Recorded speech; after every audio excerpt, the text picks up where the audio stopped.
if the business needs you, then you should start trying to systemize how you do things and how you show up and how you delegate.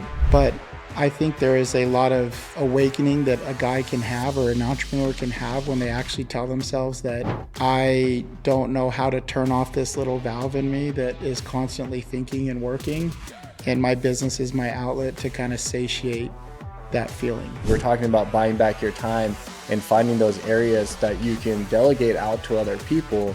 Is that you need to, again, admit to yourself, I'm addicted to this thing. Welcome to the Premium Mindset, the weekly podcast where homegrown entrepreneurs and business owners, Evan Ritchey and Cameron Bawden, share the good, the bad, and the ugly of modern entrepreneurship and reveal what really happens behind the scenes of their personal and professional lives. As owners of two of America's fastest growing and most disruptive companies, Coconut Cleaning and Green Mango Pest Control. Stay tuned for real stories, struggles, insight, and advice from real entrepreneurs in real time. But what I was saying is that, and I was talking to someone today where, he was just, I said, so why are you doing the business? And he's like, well, I'm doing it for my wife and kids. I'm like, why are you doing the business? He's like, for my wife and kids. I'm like, I said, what would you be doing if you weren't doing the business? I'd be working. And I said, okay, here's what I'm trying to get at. Is that you're at a very important phase right now where you have worked for a year or two in your business. You've worn all the hats, and your constraint right now is that you don't know how to hire, when to hire, and you're afraid that no one else can do it right. I said something you need to ask yourself that I've had to have a lot of not difficult journal sessions, thought processes for me is that, do I need this business or does the business need me? And the reason I ask myself that is, if the business needs you, then you should start trying to systemize how you do things and how you show up and how you delegate. But I think there is a lot of awakening that a guy can have or an entrepreneur can have when they actually tell themselves that I don't know how to turn off this little valve in me that is constantly thinking and working, and my business is my outlet to kind of satiate that feeling. So really we have to address two things when we're talking about growth and scaling. And it's not because you don't know how to delegate which responsibilities, but it's also because you don't know how to trust a system because you don't know what the system looks like. And so I wanted to ask you, because I know that you're currently reading. Mm-hmm. It's called Buy Back Your Time by Dan Martell. I wanted to ask you, I'm teeing myself up here for a little compliment here, but and I didn't realize I was until now, but I hope I give it, man. Go ahead.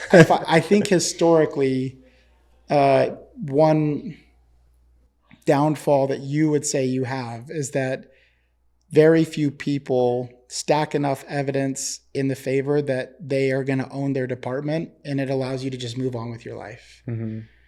And, Green Mango was at a very pivotal moment a couple years ago. And on top of figuring a bunch of things out for Coconut, for whatever reason, you said, hey, you can come run this. And I felt you were very hands-off for most things.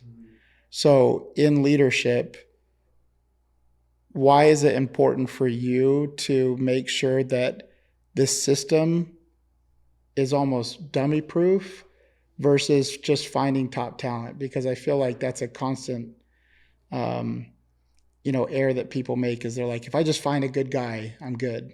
But then the good guy comes into a bad system and he's not supported. Mm-hmm. So would you say to any entrepreneur who wants to start delegating and removing some hats that it's better to find top talent, or it's better to work on the system, making it scalable, and then the talent? Yeah, I think the system is the most important part, because, and I caught myself yesterday doing it with Lexi. So Lexi's, worked with me for over a year now as my assistant/creative director.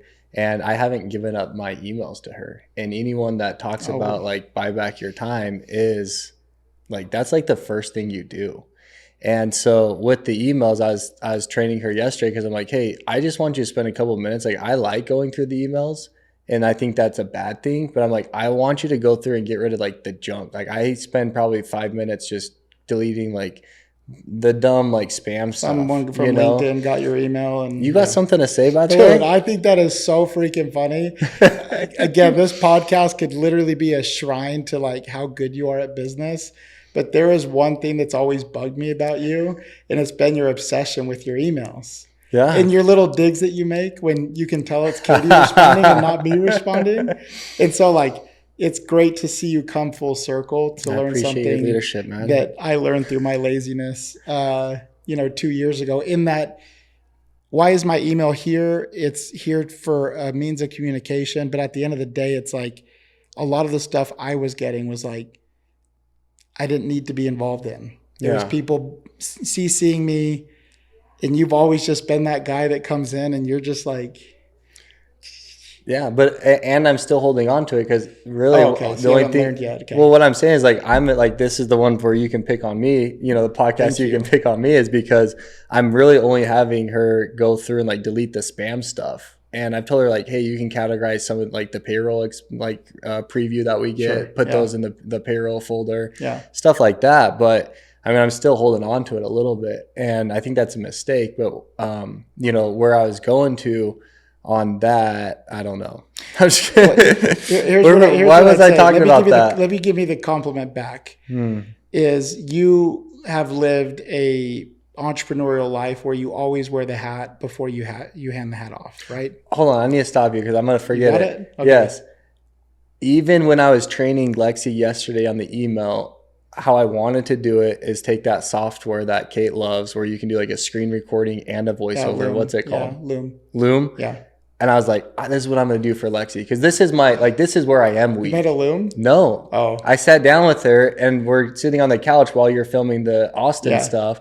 And I'm showing her and I'm like, the whole time I'm thinking I should just be recording this for her so she has it. And I almost want to make a commitment, but I just know it's not me. I don't want to do it, but that is what would be best. I want to watch that, Lexi. That is what would be best for her to learn how to do emails. And so going back to the systems is that you have to have the systems in place because now if Lexi gets it wrong, I can't be like, hey, dummy, go look at the recording. I know I said it. Now it's just what she interpreted from our conversation, which is where I always get in trouble with training.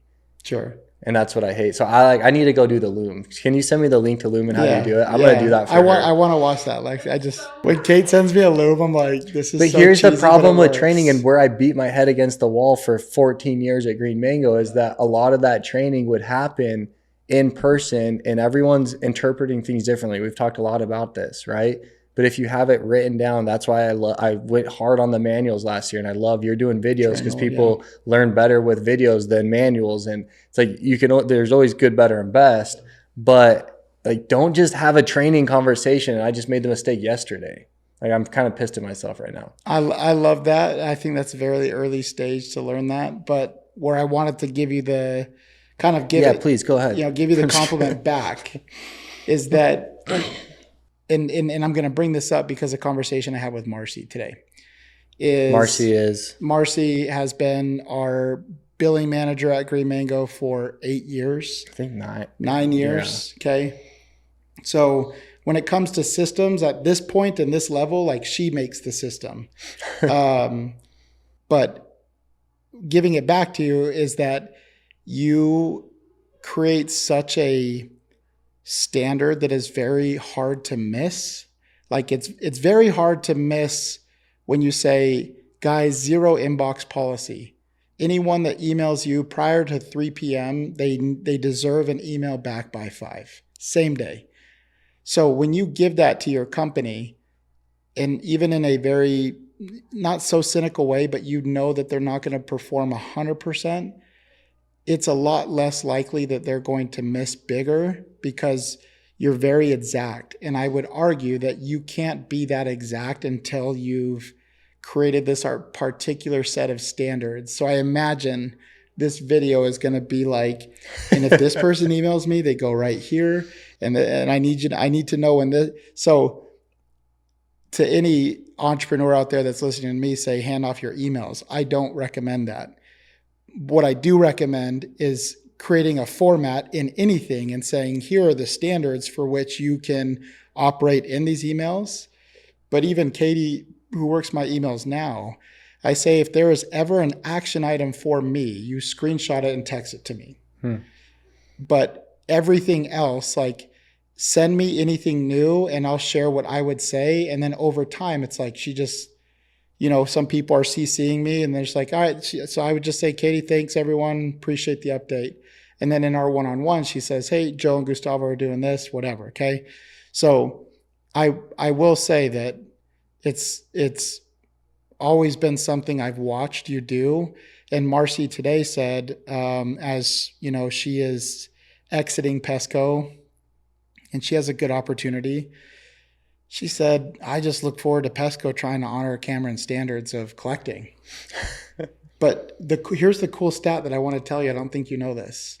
In 2024, so any pest control guys or service guys out there, listen to this. Because of Cameron's collection standards for updating cards, getting payment, making sure the tech, leaves with payment, she said she collected 99% of what was billed. That's crazy. Just today, she's like, I just found out that last year I collected 99% of what I billed. And I told Cameron when he said 3 calls a week, when I told him it's too much, and I just followed it anyway. Me so happy. Right? I want to cry, man. Right? Okay, so like at one point you were the collector. Mm-hmm. You saw how much it was costing you and the business to like neglect maybe being the tech and the salesman and maybe not collect a card. And so you created this standard. And now Marcy comes back 9 years later and says, good luck to Pesco, because the only way they're going to duplicate this success is following the standard Cameron created. And so as it pertains to, any idea of like relieving people or relieving yourself of hats and finding more time to do what you do best, I would say like your 14 years is a great example to most that you spent a lot of time in billing, clearly, but that's not your zone of genius. But what I feel like you've done exceptionally well is you've made your zone of genius creating a system in which it can be sustained and what makes the company premium. Yeah. So I did want to say that because Marcy said, Evan, I collected 99%. Like at Coconut, no shot. I said, you can come over to Coconut.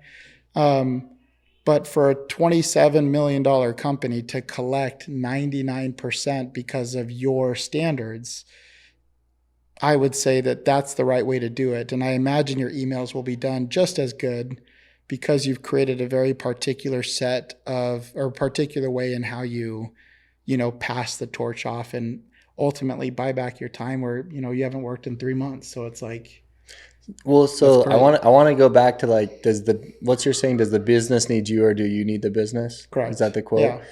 Yeah.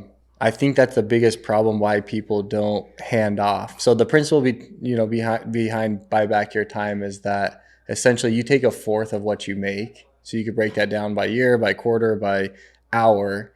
And so if you make $100, you should be paying someone $25 to do the things that you don't have to do. And so the first part is figuring out that wage, that dollar amount, right? And then finding someone to help you out with that. And then the next thing is being willing to detach from it. And that's what I think you're talking about, is that you need the business. That's been probably the most enlightening thing that I've found since kind of taking all this pressure off me last October, is that I am truly addicted to it and it's not healthy and I don't like it. And I noticed it on the times where I'm intentionally trying to put my phone, like there's no one that calls me, like even you don't call me with an emergency. It's something that I couldn't get back to you that night or something. So there's nothing in my life right now that's like, I need Cameron right now. Right. But for some reason, it's like I'm addicted to having my phone on me to be ready for, like, I've been conditioned to 14 years from that. Right. And so it's been like, it's kind of like, I feel like I've never been addicted to drugs or alcohol, anything like that. But in a way, I feel that way towards my phone and the addiction of business. Right. And so I'm trying to like wean myself off of that. And, okay, no, like I went to Disneyland last week. The goal was to not have my phone on me, but like have my phone on me, but not check it except for one time at breakfast. Yeah.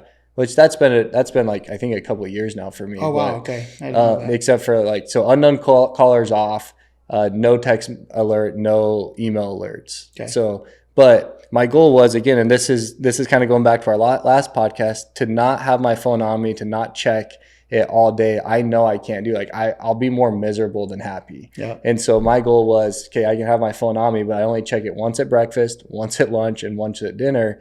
And that sounds kind of like elementary, but it worked for me. And I think that's like one step of getting off of it. And so the reason why I bring that up is because we're talking about buying back your time and finding those areas that you can delegate out to other people, is that you need to, like, again, admit to yourself, like, I'm addicted to this thing. So for my example right now, it's emails. It's like, why am I have all the time in the world right now, like, for what I want to do. But I'm pushing off to Lexi, hey, I need you to do this for 5 minutes a day. Right. That's how granular I'm trying to get right now. And I think business owners need to look at that way and go into it with the light that I'm addicted to this task of being over it. How do I kind of release myself? Yeah.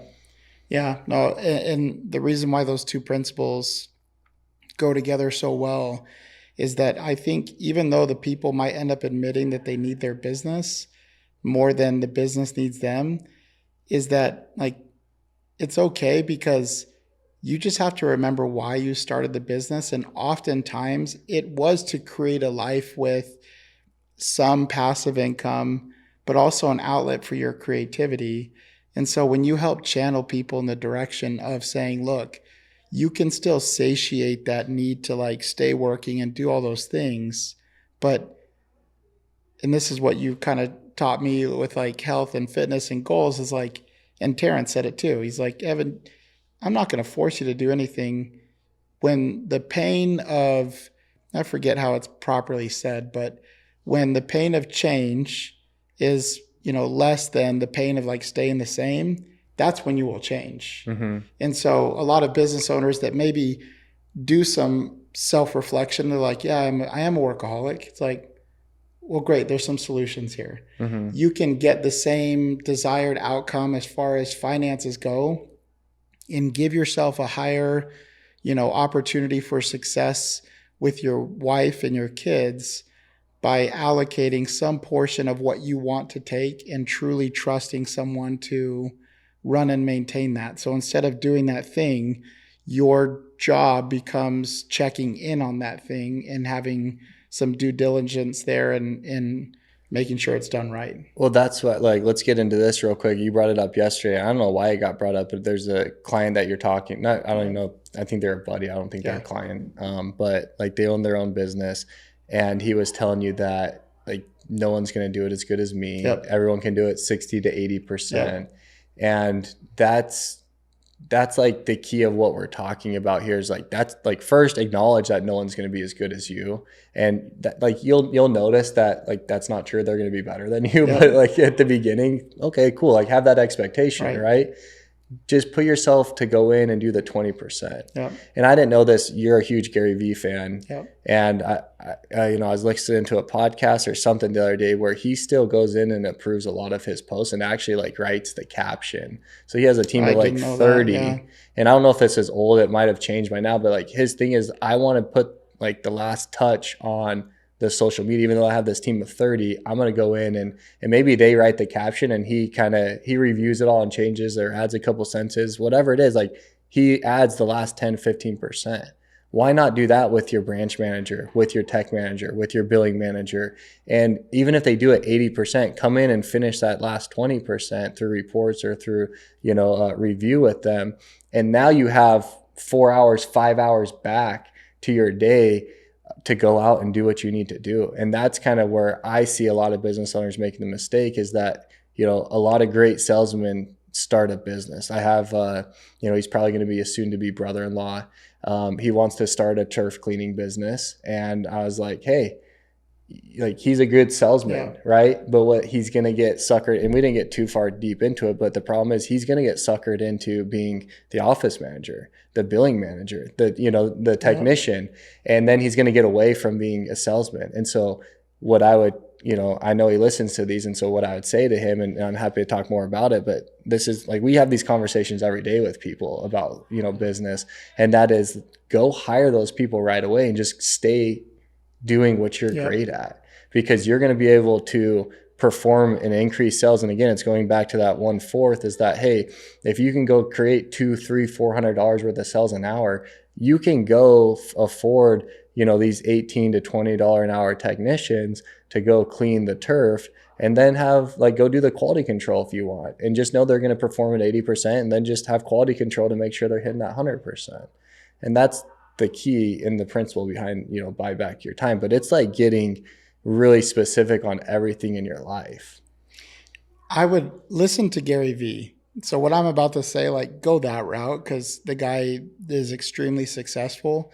I will say in small business, a principle I think you and I won't speak for you, but that you and I have found to be successful is that after a time of showing the way, I lean more towards start doing, I even tell Kate right now, start doing everything without my constraints, so there can never be an excuse that you're waiting on me for something. Mm-hmm. And then be okay with me correcting the final product once it's out. And so if she pumps out 10 pieces of content, or just be the one that hey, remember our rule that we had? Let us approve it. If you don't hear back from us in a day, go ahead and send it. Yeah, but we want the approval. That's basically what it is, because I'm a part of the creation of it. But when they're like, what hook, what all, I'm like, that's your guys' thing. Yeah, there's some things that are. Make it. But I also am okay to say I don't know. So I don't want to be a hindrance on how fast you put on A and B content, because at the rate at which you guys could put out content and then come back and tell me these are responding well, historically that could have been me saying well, wait until I review it, right? Yeah. And so I would say that right now our content has been performing the best, and I would give a little bit to the fact that it's I've removed myself from if I'm not there to say yes or no, just do it. Well, what's cool about what they've done is it's split testing. So instead of having me decide, which I don't know by data, put them both out, tell us which one wins, and then go with that one. And it's not like we're committing to one and banking on it. Yes, but you're very particular about a lot of things. And, Dusty was probably the most particular person about content for the right reasons. He just saw it better than anyone that I knew. But in the creative process, and I was talking to Austin Zabak's team, and I was looking at all the content they put out. And in the creative process, he said, what is often most difficult is that as much as we plan ahead, there are just things that we need to do today because it just became a trend and we need to hop on it, right? Yeah. And so, and we've talked about a few things, but when it comes to how you approach these little topics in your business, try to get above why you are attached to a certain thing and ask yourself, if I were to systemize this in a way that has my standards, it has the filters with which I look at everything, it has my Loom video, how much time would that bring me if I stop addressing every day the things that I have to answer every day because I choose not to be proactive with my time? All right. How much of my time will I free up by spending time to systemize what it is that takes up most of my day? Yeah. The fires, the constraints, all that. And you'd be shocked at, then the true test will come and it's going to be 4:00 and you can go home and it's your kids and family are waiting. And then you're really going to find out, do you need the business or does the business need you? Yeah. So, I love that. We could end on that. The only thing I want to add is go figure out, and this is directly from the book, this isn't me, is go figure out how much you can afford to pay someone by taking 1/4 of your hourly wage And like now you know, okay, how much money do I have to play with? Because if you can't go double, triple that wage that you're about to like hand off to someone, and you know you have other problems. You should listen to some more podcasts of ours. Yeah.